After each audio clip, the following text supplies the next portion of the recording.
Hi, I'm Dr. Mike, co-founder of Thrive Clinic, and here we're going to talk about reconstituting some of the medications you may have.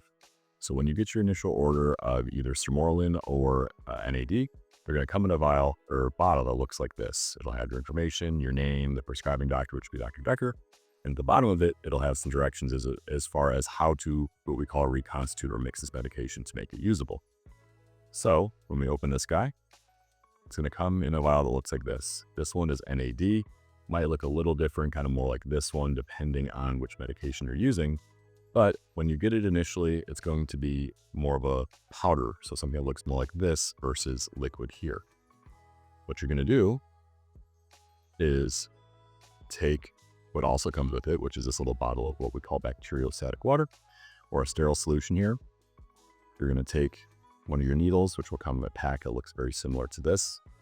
Take one of these guys out. And if you look at the bottle, it'll say mixed with 5 milliliters of this water. So if you look at your needle here, you'll see units of 10. You're going to take this all the way to technically 50 units, 5 mLs in this instance is the same thing. So alcohol swab, you're going to open this guy up.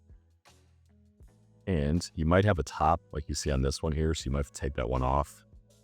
Just pops right off like that. You're going to take your alcohol swab, wipe the top of it on both the actual medication bottle and the bacteriostatic water bottle. This just helps to make sure there are no germs or bacteria on the top here. Let that dry for a little bit. Take your needle. You're going to take it out and be careful because needles are sharp. Shocking, I know. Here's our water. We're going to go ahead and put the needle right in the middle there. Push straight down.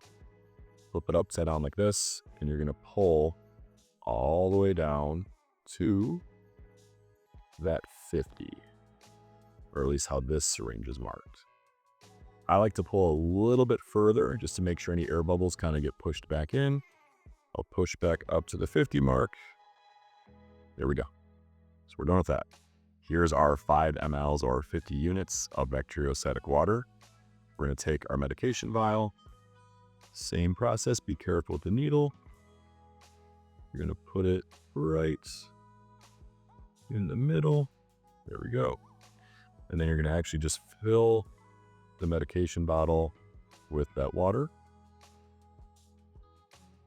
Don't just force it all in there, kind of let it go nice and easy. Good. And then sometimes you might have some little extra powder here. You're just going to kind of roll it around and get it to reconstitute. Don't shake it. We're not mixing up a protein shake here. You want to be nice and gentle with it and kind of just rolling it back and forth. Sermorelin is a peptide, so it is sometimes a little bit more volatile or can be a little delicate. So you don't want to take this thing and shake it like crazy. Just take your time with it. It might be a little bit of rolling back and forth, but it will all dissolve, I promise. So once it does dissolve, to not make you guys wait again, it will look just like there's nothing in there, just like normal water. Now you're good to go. The important thing is once we reconstitute, these medications have to be refrigerated. If you forget to leave it out for a couple minutes, 20 minutes, half hour or so, it's not the end of the world. However, it can lose potency and start to degrade because they are still very delicate compounds. So make sure that once you reconstitute, once you've mixed in that water, you put it in the refrigerator because it is temperature sensitive. Powder version, not a big deal. Leave it at room temperature as long as you need to. Water version, make sure that it is in the refrigerator in a cool place so it does not go bad. If you have any questions, feel free to reach out to us and we'll be happy to help you. Thanks.